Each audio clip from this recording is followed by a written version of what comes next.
What is aspect?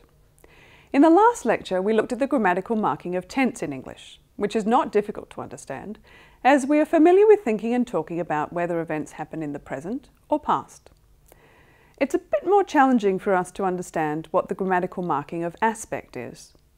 Aspect is to do with how we present the action of the verb as unfolding across time. That is, whether we see it as a completed whole or something that goes on for a period of time.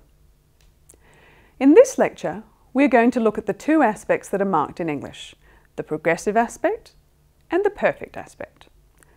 Look at the following sentences. She ran, she was running, she was sweaty because she had run home.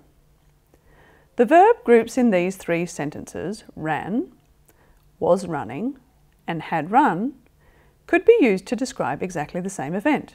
They are all past tense.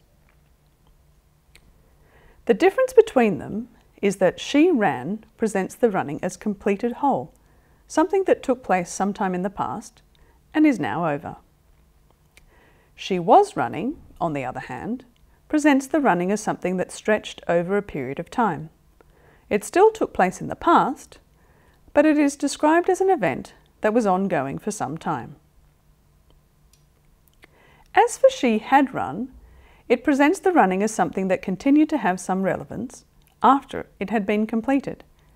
In the sentence, she was sweaty because she had run all the way home, she had run is presented as the explanation for her being sweaty. So her act of running, although it had been completed at the time this sentence refers to, the past, it still had some ongoing significance, because the result of it, her being sweaty, could still be observed. These differences in how we present the events we talk about are differences in aspect. It doesn't mean that the actual events were different. Her running probably took place in much the same way in all three cases. Just that we choose to focus on different aspects of the event when we talk about it to others. English grammar distinguishes between two aspects, progressive aspect and perfect aspect. The progressive aspect, as the name suggests, is used to present an action as being in progress, in other words, going on for some period of time. The period of time can be in the present, as in she is running, the past, as in she was running, or the future, as in she will be running. The progressive aspect is formed by using the present participle, that is the ing form of the main verb, and putting the appropriate form of the primary auxiliary be before the main verb, as in I am running, you are running, or she is running. Aspect is different from tense. Remember that all English clauses have to have tense, whether or not they are also marked for aspect. Remember also that tense is always marked on the first verb in the verb group. For the progressive aspect, since it requires the use of an auxiliary, that means tense is marked on the auxiliary. The progressive aspect can combine with either present tense or past tense forms of the auxiliary. Is present tense, so she is running is present tense and progressive aspect. Was is past tense, so she was running is past tense and progressive aspect. The perfect aspect is formed with the past participle of the main verb, the en or ed form, plus the auxiliary have, as in I have played football all my life, or he has eaten lunch already. Just like with the progressive aspect, it is the tense form of the auxiliary that determines the tense of the whole construction. Even though he has eaten lunch refers to something that took place in the past, it is still present tense because the auxiliary has is present tense. The sentence, he had already eaten lunch when I came to ask him if he wanted to go out for a bite, is past perfect because the auxiliary had is past tense. The present perfect is used to refer to a completed event that is still relevant at the time of speaking. If I'm getting people together to go out for lunch and somebody says, "What about John?" I could answer, "He's eaten lunch already." What I mean by that is not just that he ate lunch at some random time in the past, but that his eating lunch is still relevant at the present time. In other words, I expect him to still be full as a result of his past eating, and so not to want to go out to eat again. As we've just seen, the present perfect can be used to refer to an event which was completed in the past but continues to have relevance in the present.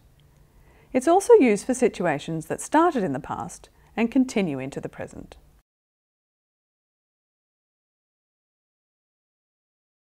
The sentence, "She has been married for 10 years," means that she's still married now. If I knew she was now divorced, I would have to use the past simple past tense. She was married for 10 years, but she isn't anymore. The difference is one of the most difficult to grasp for learners of English as a second language. The present perfect locates the situation for which the past event is still relevant in the present.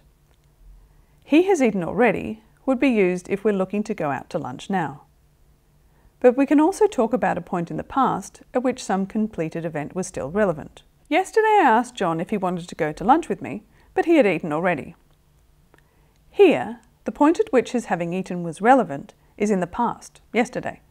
For this, we use the past perfect with the past tense form of the auxiliary have. We can do the same with the married example. In 2010, she had been married for 10 years and was still married at that time. This uses the past perfect with had.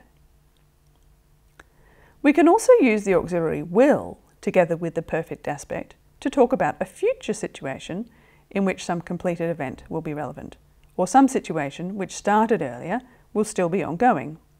In "When I get home tonight, my partner will have eaten already," so therefore I'll have to eat alone at that future point in time, we have will have. In 2015, she will have been married for 10 years, assuming that she is still married at that future point in time, again we have will have. It's possible to combine the progressive aspect and the perfect aspect in a single clause. Look at these sentences which are both perfect and progressive. We have been working for 3 hours. We had been sailing for 2 weeks when we finally saw land ahead.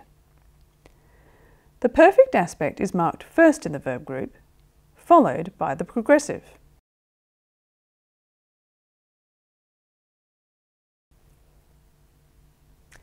If you look at the structure of these verb groups, you will see that they are in fact a combination of the progressive be plus ing and the perfect have plus the en-ed ending.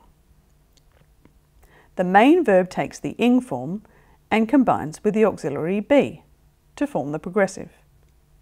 The auxiliary be then takes the en-ed form and combines with the auxiliary have to form the perfect. So now we can see how the auxiliaries don't work independently in terms of their job in the verb group. They combine with endings, morphology, on a following auxiliary or the main verb, in order to indicate progressive or perfect aspect.